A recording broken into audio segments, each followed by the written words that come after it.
Every time you are approaching the door, I had to take a deeper breath because I didn't know what was on the other side. What sort of mood is going to be there, what sort of terror is going to happen there. When you try and get help, people make an assumption that you have a nice front door, that you wouldn't need it. How could anything be possibly bad enough just because you have a nice front door?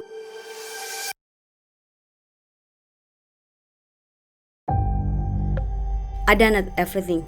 I did not do anything going, have a friend or just at home, shopping, take children to go to school and come back and pick up, but it's never enough. Until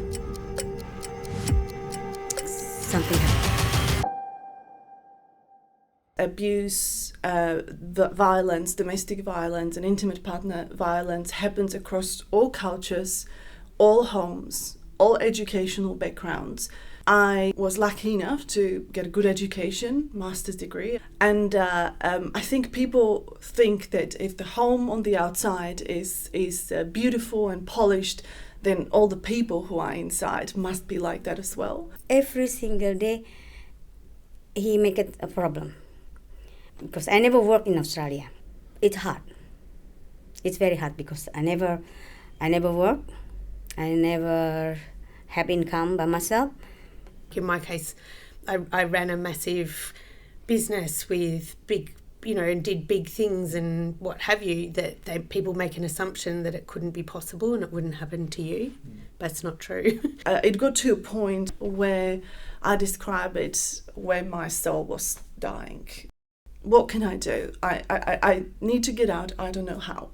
You feel like you won't be believed, so you don't do anything, because you also think, especially if you're, a fairly competent human, you might think that, I thought I was crazy. So, yeah. And I didn't know anyone else like me.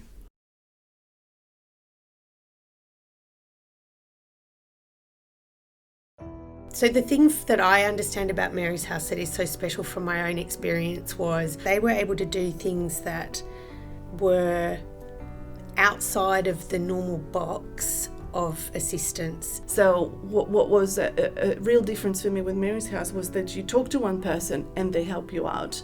That you don't give you the numbers and call here, call there, call here, call there. Because in reality, you don't have mental capacity to do that. You don't have space to do it. You don't have safe space to do it. You don't have energy to do it.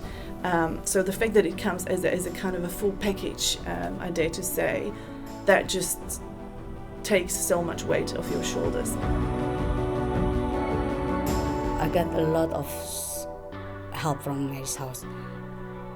I never know what is dealing with censoring. I never making email. Nobody can trust. One of the things that quite often you do when you're trying to survive is you're needless and wantless, and so you don't ask for help, and so receiving help without asking is really rare, and I had nothing to give, which is actually why I want to help now. What was fantastic for me that there was finally an organisation who just looked at me as a being, as a human who needs help.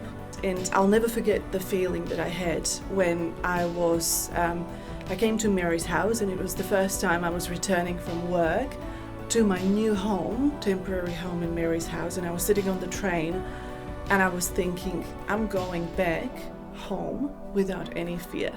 And that was the first time when I opened the door and I thought, there is just peace.